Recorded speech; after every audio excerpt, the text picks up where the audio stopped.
Minister's message to the country was clear. Aggression must be met. For the Indian Navy, it was a coming of age, a baptism by fire, an opportunity to take the war to the enemy. The task for the Navy was clearly defined in the message from the Chief of the Naval Staff, Admiral Nanda.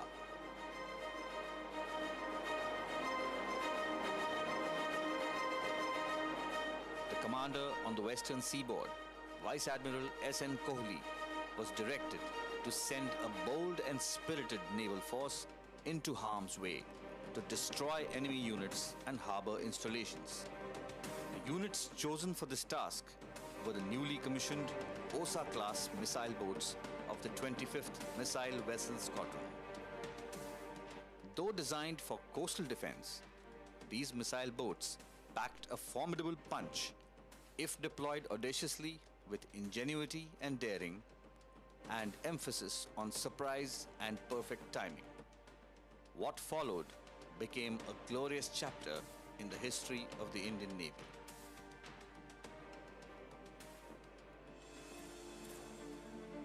Due to their limited endurance, the missile boats were towed up to a certain point just south of Karachi harbour, from where they could proceed at full speed to carry out an attack and disperse thereafter. The crew of these missile boats had just returned after training in the erstwhile USSR and were fluent in the Russian language. All tactical communication during the mission was undertaken in Russian, adding to the deception in case the enemy intercepted the communication.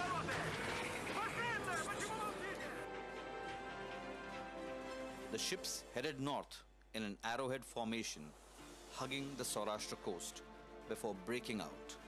Their objective? To set Karachi harbour ablaze. Just about 40 miles from Karachi, INS Nirghat reported a radar contact at a distance of 25 miles. The contact was evaluated to be a warship, and Nirghat was ordered to engage. She altered course towards the target and launched a missile. The Pakistani destroyer Khyber was hit with the Indian Navy's first shot of the war. Nirghat had drawn first blood. Nipat and Veer continued steering north. Veer launched a missile at the minesweeper Muhafiz and disintegrated the target. Just before midnight, Nipat launched a missile towards the harbour entrance and scored a direct hit, setting the Kiamari fuel tanks and other harbour facilities ablaze.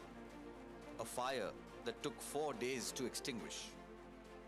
The Chief of Naval Staff signalled, "Operation Trident a success.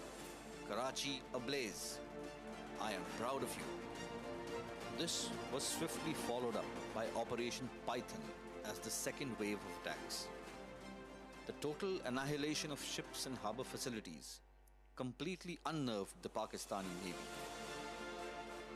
In a panic, they recalled all their major surface combatants to harbour.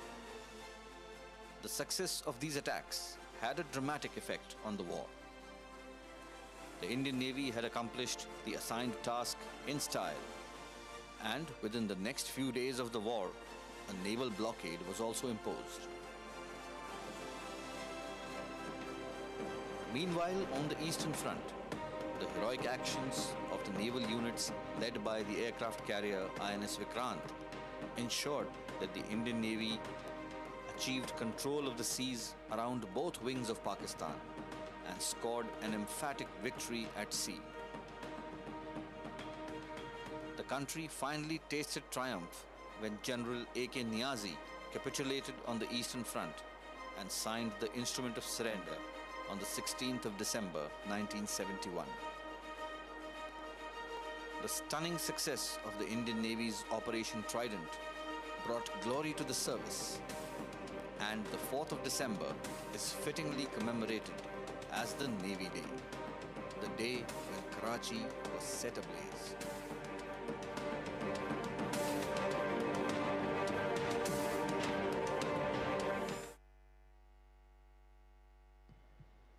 I believe that was an enlightening brief about one of the greatest moments in Indian naval history.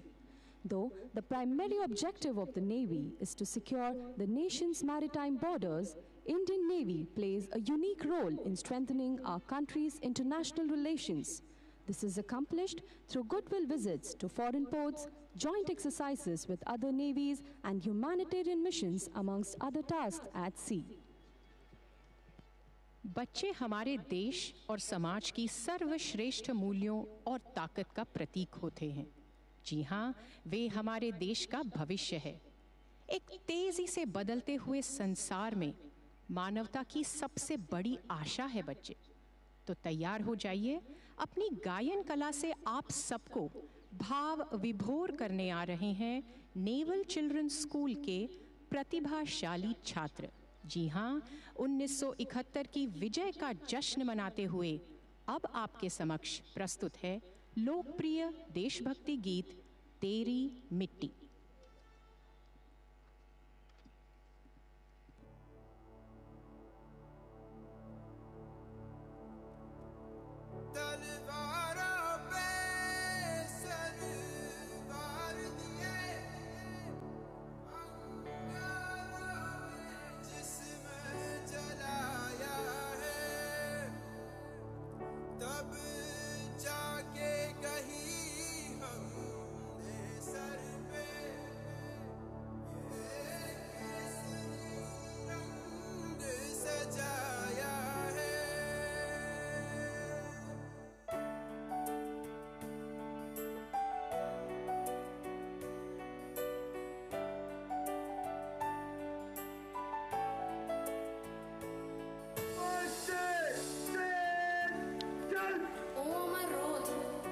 ছায়া আমার ভূমি আমার গাম ও মাটি রে ও আমার মান মোর সম্মান আমার নিজের একটি নাম ও মাটি রে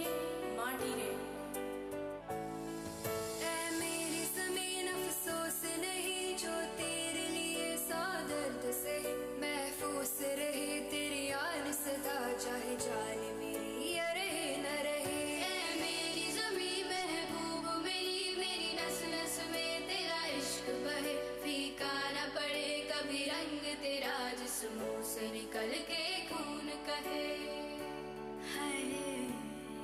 तेरी मिट्टी में मिल जावा गुल बन के मैं खिल जावा इतनी सी है दिल की आरज़ू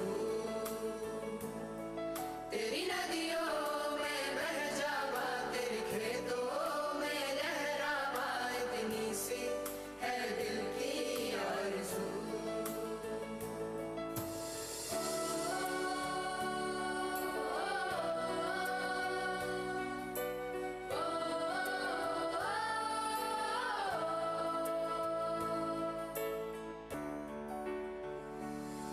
মুক্তিও মন্দিরও সোপানো তলে কত প্রাণ হলো বলিদান লেখা আছে অশ্রু জলে কত বিপ্লবী বন্ধুর রক্তে রাঙা বন্দিশালা ওই শিকল ভাঙা তারা কি ফিরিবে আজ সুপ্রভাতে যত তরুণ অরুণ গেছে অস্তাচলে ओ रांझनवी तेरी सांसों पे थोड़ा सा वतन का भी हक था ना देख मुझे यूं मुड़ मुड़ के तेरा मेरा साथ यही तक था ये तेरी ज़मीन तेरे खून से ही तो सजती संवरती है रांझी तेरे इश्क की मैं हकदार नहीं तेरी हीर तो धरती है रांझी तेरी मिट्टी में मिल जावा गुल बन के मैं खिल जावा इतनी सी है दिल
That performance must have truly touched your souls, ladies and gentlemen.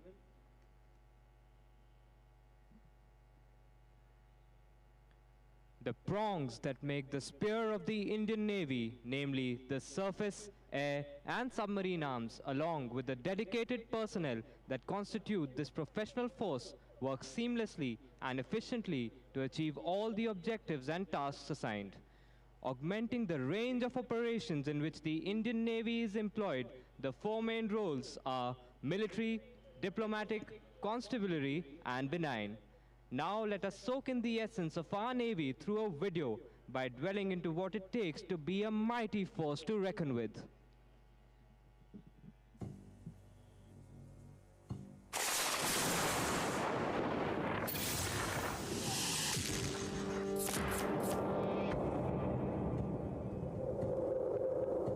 Since ancient times, ships symbolized power, reach, and influence.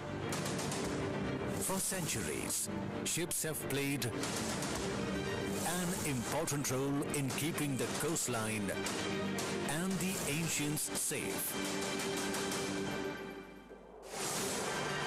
Maritime competence. Strategically placed, mighty to repel aggression, propelling India's blue water economy and the economic engines of the world. Traversing the seas as India's goodwill ambassadors. We are the Indian Navy.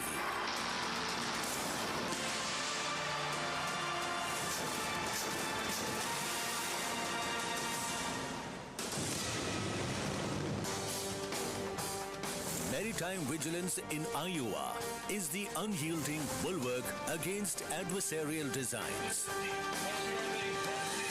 To honor this commitment, the Indian Navy operates a fleet of P-8I aircraft from INS Rajali in Tamil Nadu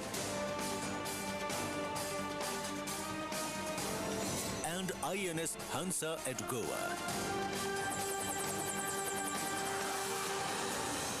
Indian Navy, the world's preferred security partner, first port of call and first responder. We continue to engage with the world through capacity building by enabling collective maritime competence of our friends and neighbors. Our approach is to engage and collaborate constructively, enhance interoperability,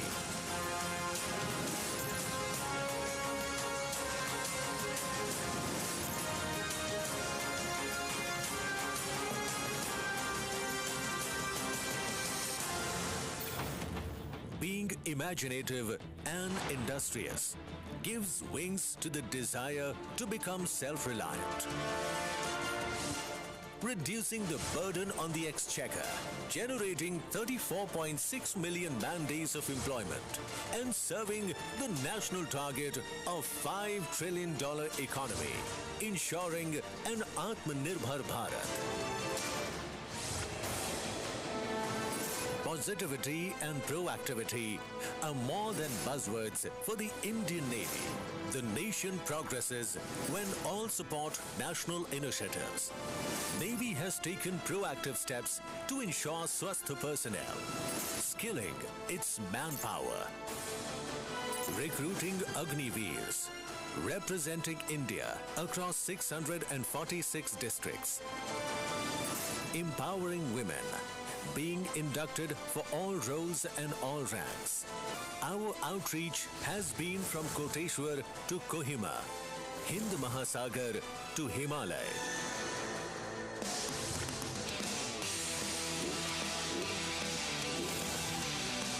Fearless, limitless, outside the familiar. It's a Blue Water Navy's mindset. Readiness.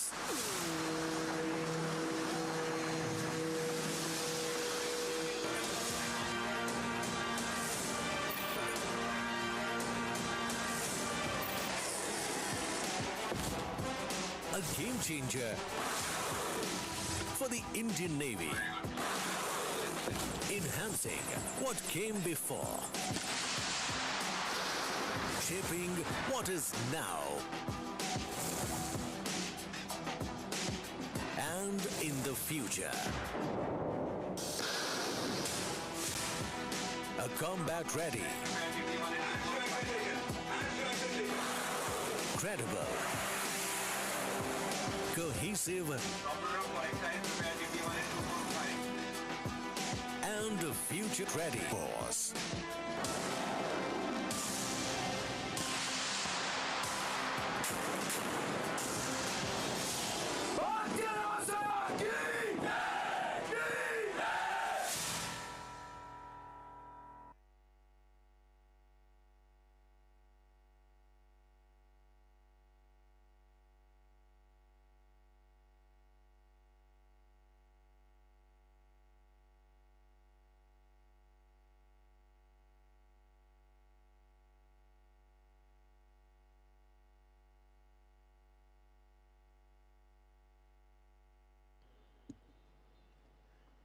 देवियों और सज्जनों, सर्वांची लाड़की आमची मुंबई। जी हाँ, चमकती दौड़ती कभी न सोने वाली मुंबई कभी 7 द्वीपों का द्वीप समूह हुआ करती थी। मुंबई नाम 2 शब्दों का मेल है। पहला है मुंबा, जो मुंबई की मूल जाति अर्थात कोड़ी या मछुआरे समाज की देवी मुंबा देवी को दर्शाता है, और दूसरा आई, जिसका मराठी अर्थ है माँ। मुंबई भारत की वित्तीय राजधानी होने के साथ साथ कला, संस्कृति, वाणिज्य और मनोरंजन का एक सुनहरा संगम है। चाहे वो मुंबईकर हो या देश विदेश के पर्यटक, गेटवे ऑफ इंडिया यहाँ आने वालों के लिए एक विशेष स्थान है। मुंबई की जान है तो मुंबई की शान है। बड़े ही संयोग की बात है कि आज ही के दिन इस भव्य स्मारक ने 100 साल पूर्ण किए हैं। इस ऐतिहासिक स्मारक को 2 दिसंबर 1911 को भारत के तत्कालीन सम्राट और सम्राज्ञी के आगमन की स्मृति में बनाया गया था। आज 100 से भी अधिक वर्ष पुराना यह स्मारक भारतीय पुरातत्व सर्वेक्षण यानी आर्कियोलॉजिकल सर्वे ऑफ इंडिया के संरक्षण में है। चलिए तो देश की सांस्कृतिक विरासत को प्रणाम करते हुए इस कार्यक्रम को आगे बढ़ाते हैं और प्रस्तुत करते हैं आपके लिए 1930 के दशक की मुंबई यानी बॉम्बे पर आधारित एक documentary.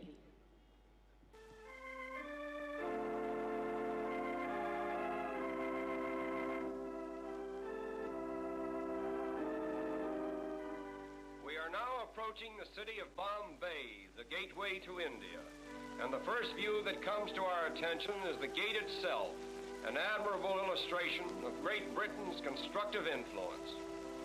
Bombay is the second largest city of India and one of the chief seaports of the Orient.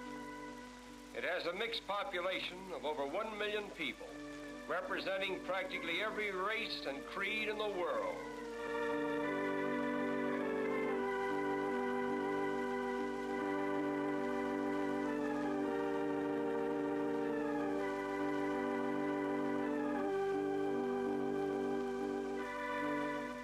The Taj Mahal Hotel is unquestionably the most pretentious one in all of India. One of the outstanding features of Bombay is its sudden transitions from the modern to the ancient. This scene, for example, was taken a few minutes from the heart of the city, where the 15th century is constantly rubbing shoulders with the 20th. These automobiles cutting into this line of ancient vehicles suggest an odd symbolism which typifies all of India. For time and time again, the new cuts into the old. But the gap is soon filled in, and the ancient procession goes on in strange defiance.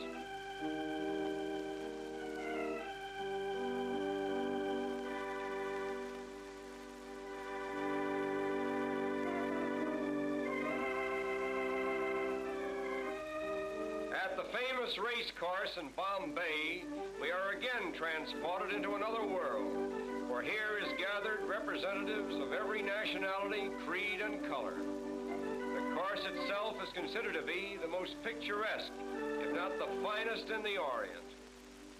We are particularly interested in the costumes worn by the Parsi women. The Parsis are the descendants of exiled Persians.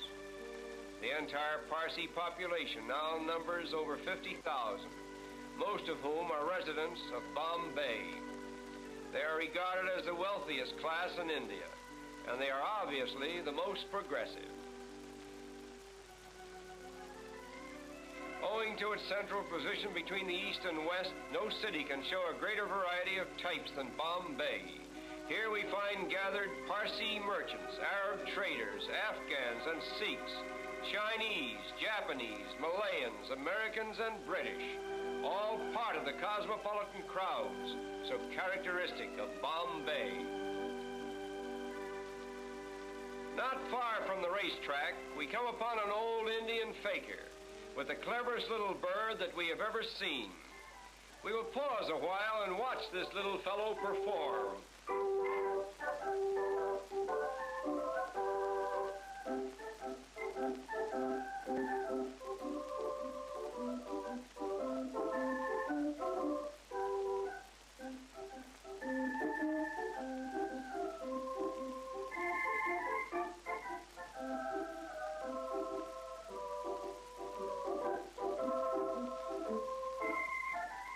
This work is just to get a little seed that is lodged in a tiny bucket.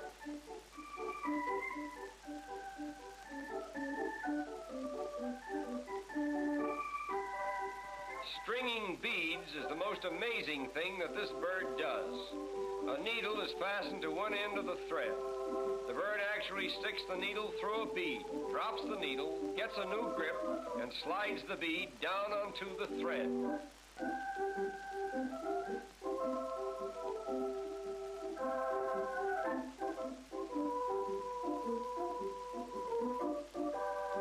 But there is much more to see, and our time is limited.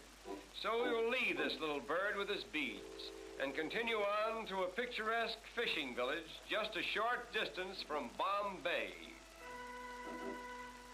This quaint little habitation seems to have no connection with the mainland, and life in general appears to be carried on quite apart from the outside world. All the people who live here are engaged in the fish industry, and as strange as it may seem, many of them are strict vegetarians, and therefore will not eat fish of any kind.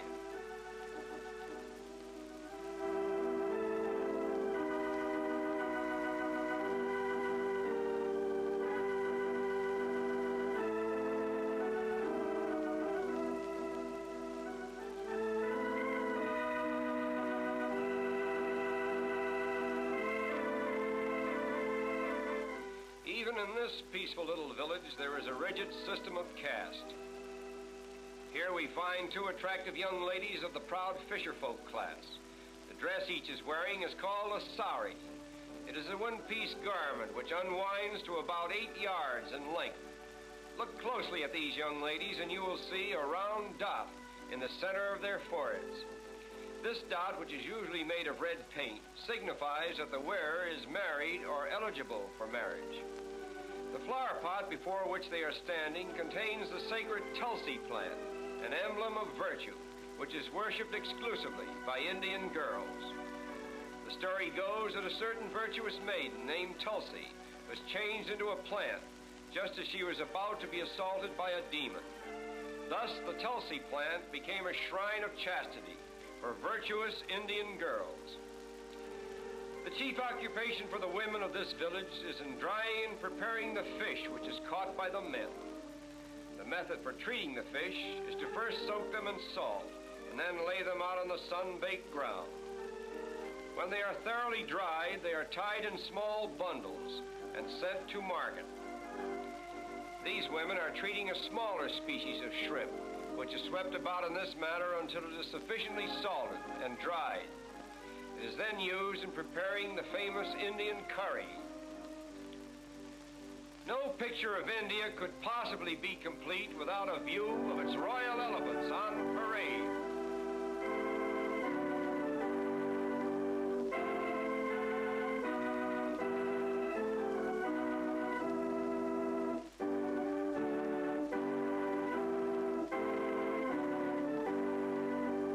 Here we are reminded of the wealth of India and the splendor of the days that used to be. This is just a rare and special occasion, staged by one of the wealthy Maharajas at a grand social event. The headpieces worn by these elephants are made of solid gold and are studded with magnificent jewels. But now our journey is coming to an end. We will take one last look at Bombay before we draw our visit to a close. To the observing tourist, this view is more than just a picture. It is Bombay, the gateway to India. Through it flows the commerce of an empire. Great commercial houses, stately public buildings, and educational institutions flank its broad thoroughfares. Railways converge here from every state in India, and steamship routes diverge to the ends of the earth. Such has been the first constructive imprint of Western civilization upon this much talked of and generally misunderstood country. And so our journey ends. We bid farewell to Bombay, the gateway to India.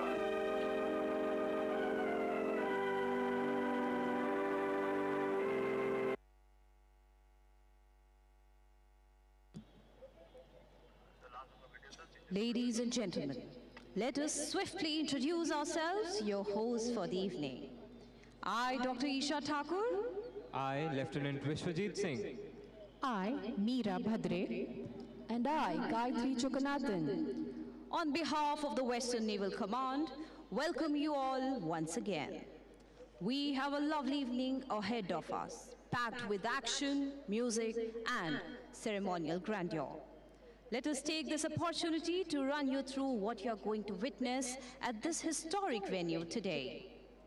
The Indian Navy Marching Band will enter the display area in front of you.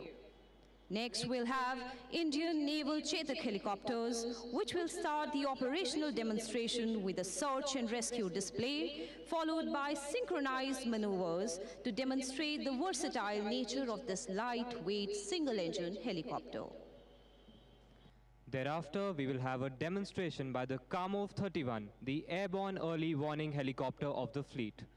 This will be followed by the insertion of fully armed and self-contained marine commandos, also called Marcos, from the advanced light helicopter by having them slither down a rope, following which they will carry out a quick waterborne ingress on board a rubberized craft to their operations area.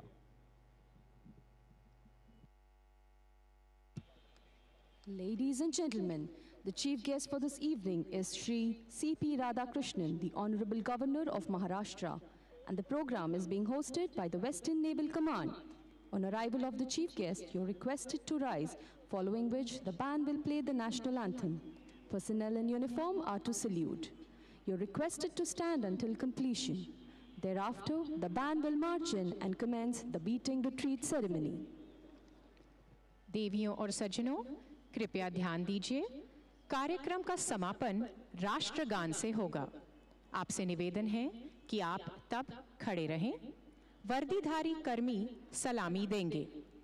इसके बाद मुख्य अतिथि प्रस्थान करेंगे। हम आपसे अनुरोध करते हैं कि कृपया मुख्य अतिथि के प्रस्थान करने तक खड़े रहें और अगली घोषणा का इंतजार करें।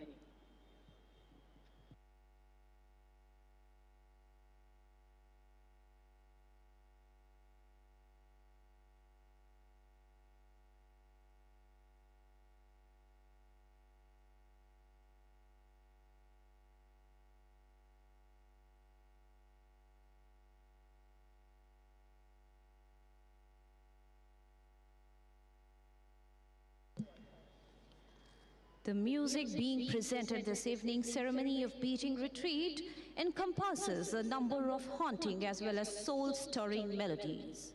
The band will make its entry to the tune of Ines Vikrant. Several other quick and slow marches followed, and the rat-a-tat-tat of the drummer's call.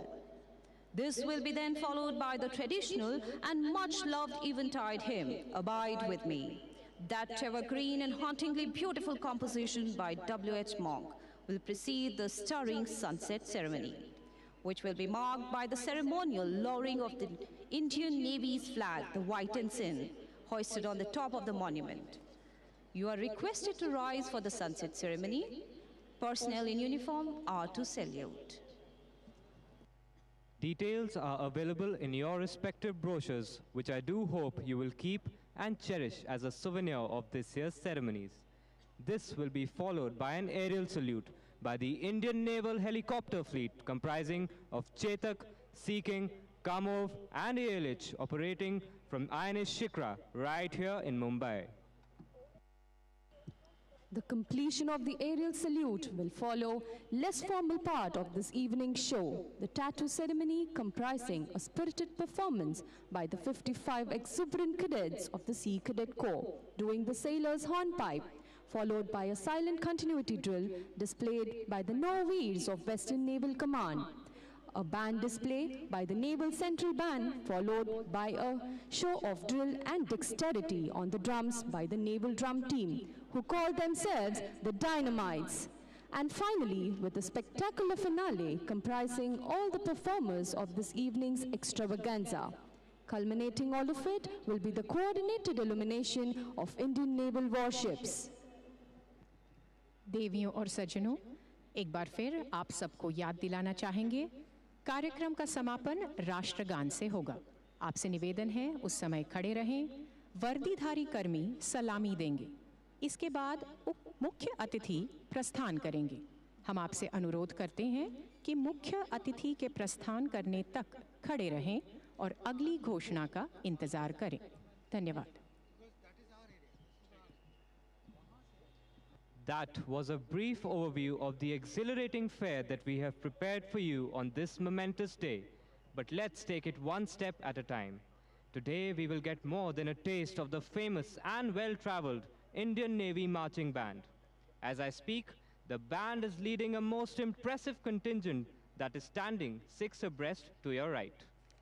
Also to your right, ladies and gentlemen, is the PJ Ramchandani Marg from the Radio Club to the Taj Mahal Hotel. For your information, the PJ Ramchandani Marg is named after late flying officer Prem Ramchandani, who made the supreme sacrifice during the 1965 Indo-Pak War. Interestingly, he was also a Sea Cadet and continues to be a role model for young cadets today. Enveloping the band is a colorful marching contingent made up of mixed troop of standard bearers, comprising 32 sailors of the Indian Navy and 16 young girl cadets drawn from the Sea Cadet Corps. These young men and women proudly bear flags and standards that are relevant to this evening's ceremonies. The national flag is borne aloft on the extreme marching right, along with the Indian Navy's flag, the white ensign. Standard of the city of Mumbai showing the crest of the Brihan Mumbai Municipal Corporation or BMC and the flag of Sea Cadet Corps. On extreme marching left is the standard of the Western Naval Command. We hope it would interest you to identify these flags and standards when the standard bearers finally come into the plaza.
Ladies and gentlemen, you're going to have to wait a little longer.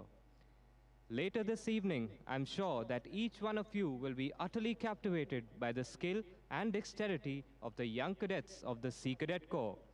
It is undoubtedly one of the country's finest voluntary, non-governmental youth organizations.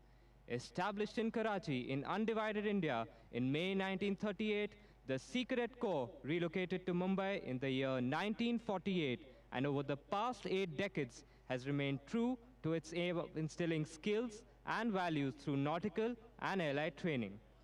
The Sea Cadet Corps now boasts of 10 units across India. The Corps' more than 40,000 ex-cadets are today productive and caring citizens of our great nation, shining in a number of diverse fields and professions, including the Indian Armed Forces and the Merchant Marine.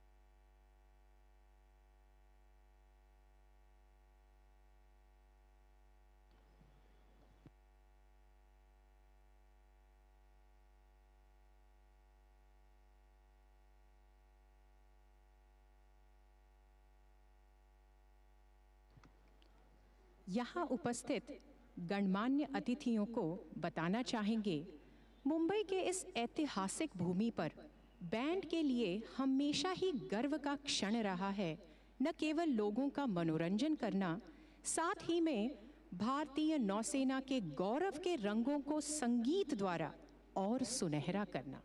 दर्शक जनों को हम बताना चाहेंगे, उत्साह और प्रेरणा का अद्वितीय स्रोत है martial music.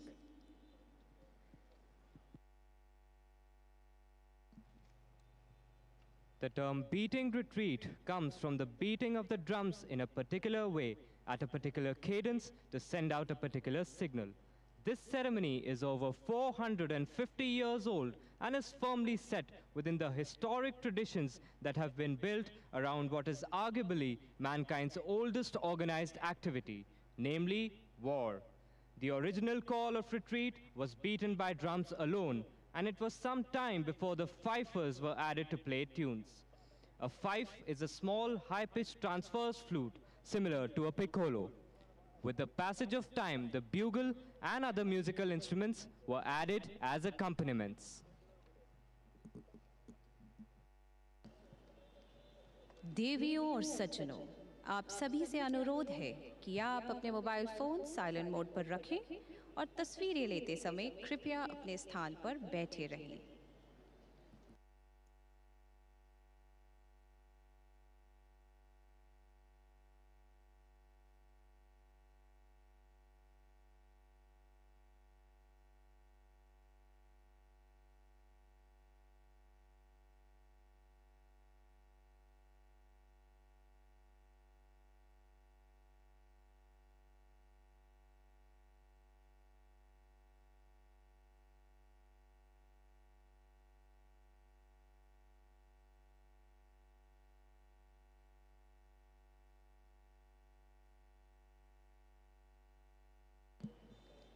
As the borders of kingdoms expanded beyond their shorelines, the tradition of sounding the drums became a tradition for showcasing the armed forces on ceremonial occasions.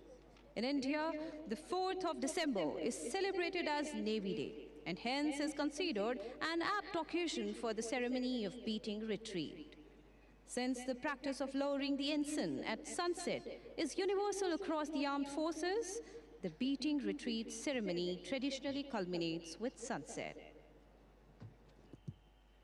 As India gained her independence in 1947 and then transformed in 1950 into a vibrant and a democratic republic, the abiding value of military tradition was both recognized and acknowledged. As a consequence, over the past 6 decades and more, the ceremony of beating retreat has been established as an integral part of the military tradition of India and is today a much anticipated tri-services spectacle performed every year in New Delhi by the massed bands of the Indian Army, the Indian Navy and the Indian Air Force.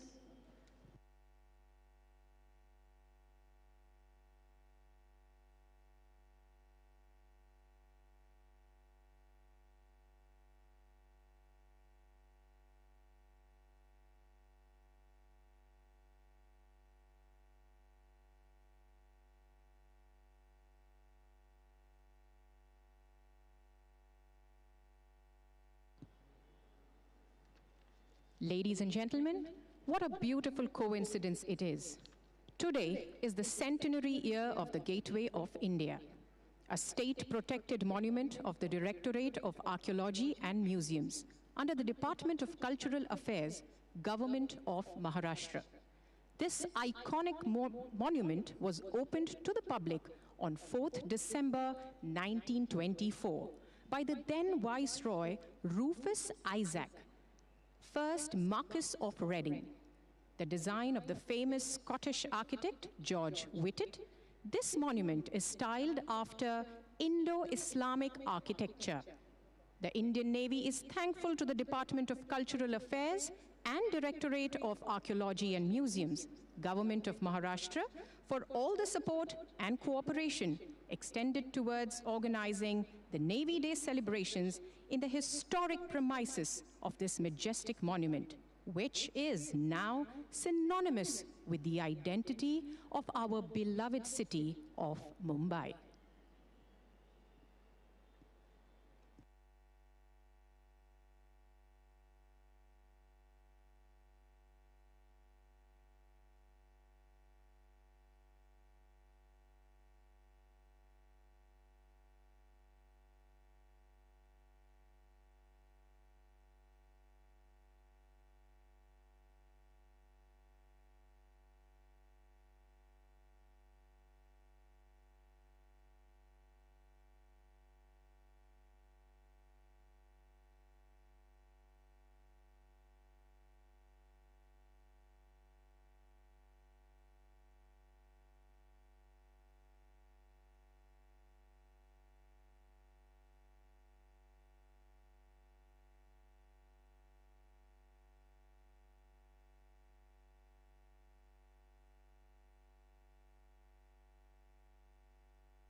देवियों और सज्जनों, चुस्त कदमों से आगे बढ़ते हुए, कदमों से कदम मिलते हुए, गणमान्य अतिथियों, यहाँ उपस्थित एवं पीजे रामचंदानी मार्ग पर इकट्ठा असंख्य मुंबईकरों के दिलों में जोश, आनंद और अपनापन बढ़ाते हुए आप देख सकते हैं कई सम्मान प्राप्त भारतीय नौसेना का विश्वविख्यात band, Indian naval band.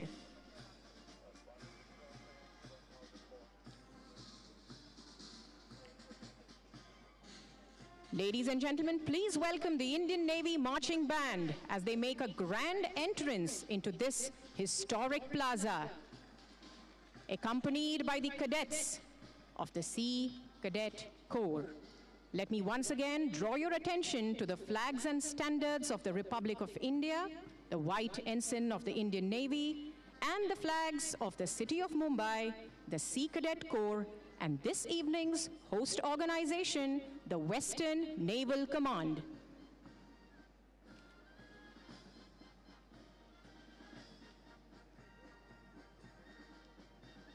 Ladies and gentlemen, please put your hands together once again for the Indian Naval Band.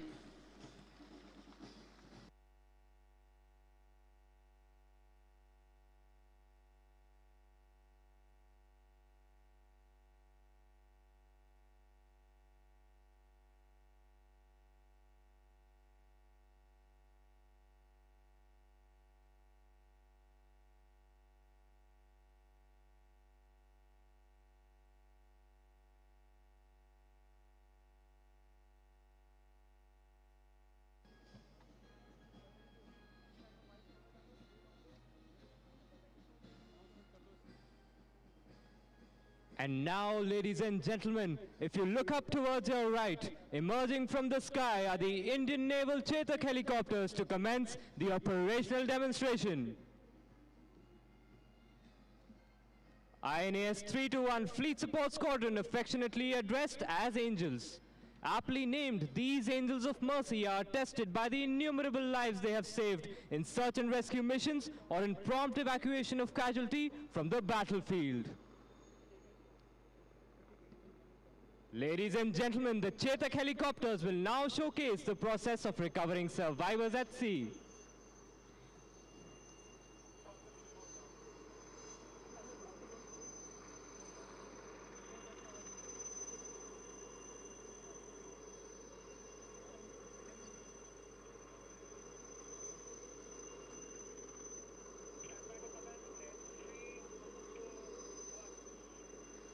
As you can see, ladies and gentlemen, the Chetaks are lowering the trained divers.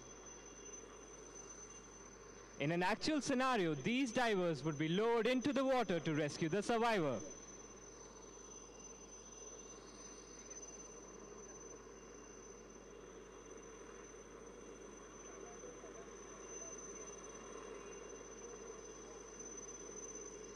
As you can see, the diver is now being reeled back into the aircraft using its rescue winch, which is a mechanical device fitted on the aircraft.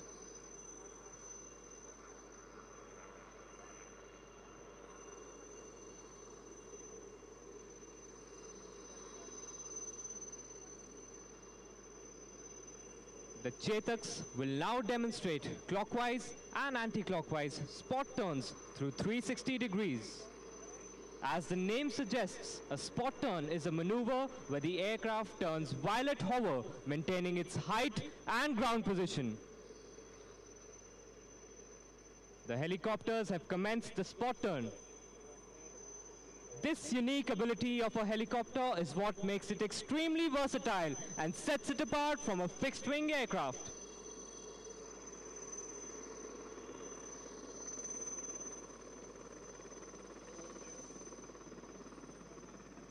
Executing this maneuver requires the pilot to use all four limbs to control the aircraft, demanding immense psychomotor skills and practice.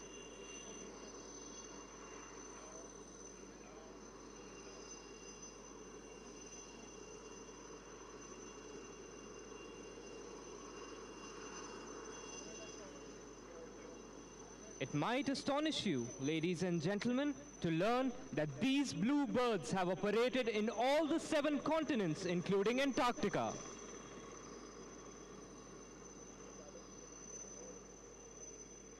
The Chetaks have been meeting all assigned tasks with zeal for over 60 years and are still on the gallop. They continue to remain the platform of choice for every mission, irrespective of deck, time, and sea.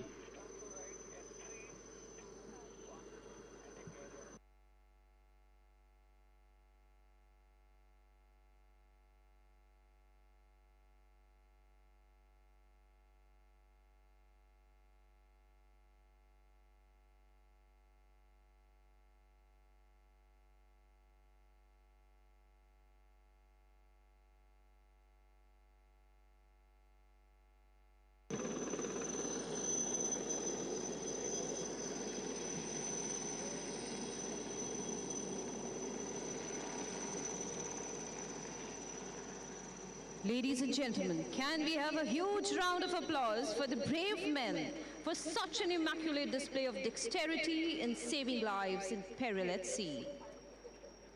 As you have seen, rotary winged aircraft, being versatile and unique in their capabilities, are the most suitable for search and rescue and other such operations. Their unique capability of hovering, that is remaining stationary at a spot, is exploited in vertical replenishment of men and material, casualty evacuation, anti-submarine warfare, and insertion and extraction of special forces.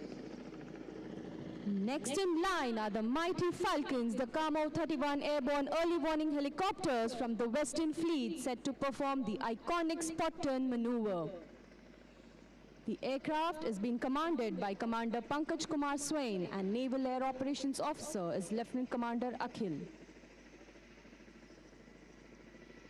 These mighty steel giants will gracefully recover to hover just 50 feet above the water's surface, showcasing their remarkable agility and versatility. Equipped with a powerful airborne early warning radar, these helicopters serve as the eyes in the sky, enabling them to detect incoming enemy aircraft, fighters, missiles, and ships. The helicopter weighs 13 tons, and as you can see, ladies and gentlemen, the contra-rotating rotors of the helicopter makes it unique and extremely complex. It is the only single-pilot helicopter of the Navy. The Naval Air Operations Officer on board is responsible for the sensors and providing the air picture. With their cutting-edge technology and strategic capabilities, these helicopters provide an indomitable airborne early warning bubble around own ships by enabling real-time sharing of enemy's position. Once this information is relayed, our own offensive forces launch a counterattack to neutralize the enemy. This makes them a critical asset in naval warfare.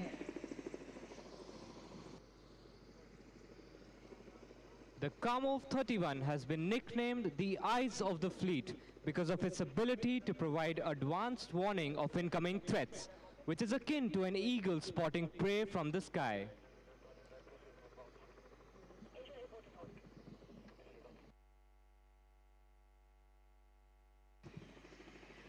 Ladies and gentlemen, as the Kamo 31s recover from their maneuver and hover gracefully over the water, let us take a moment to appreciate their remarkable contribution to the nation's defense. With their advanced technology, unmatched agility, and strategic importance, the Kamo 31 helicopters truly embody the spirit of mission-ready, combat-proven.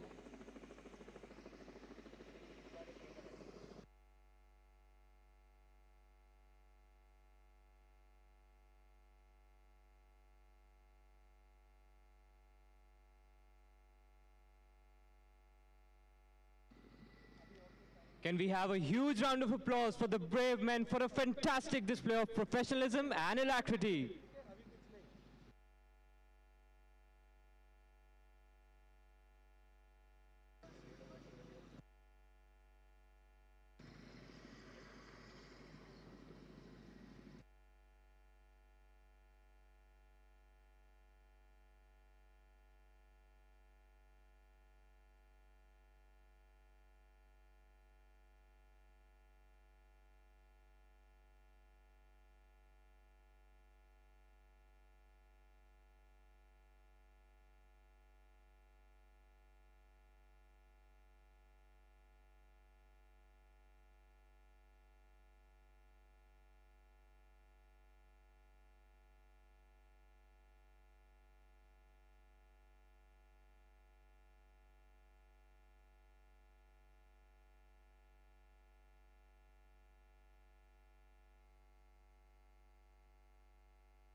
Ladies and gentlemen, we shall now witness a spectacular simulation by the daring advanced light helicopter.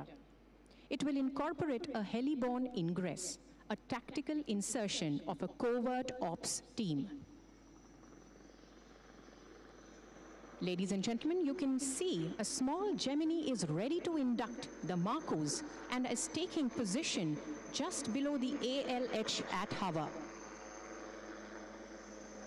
You can clearly see how the Marcos are bracing against the massive rotor downwash.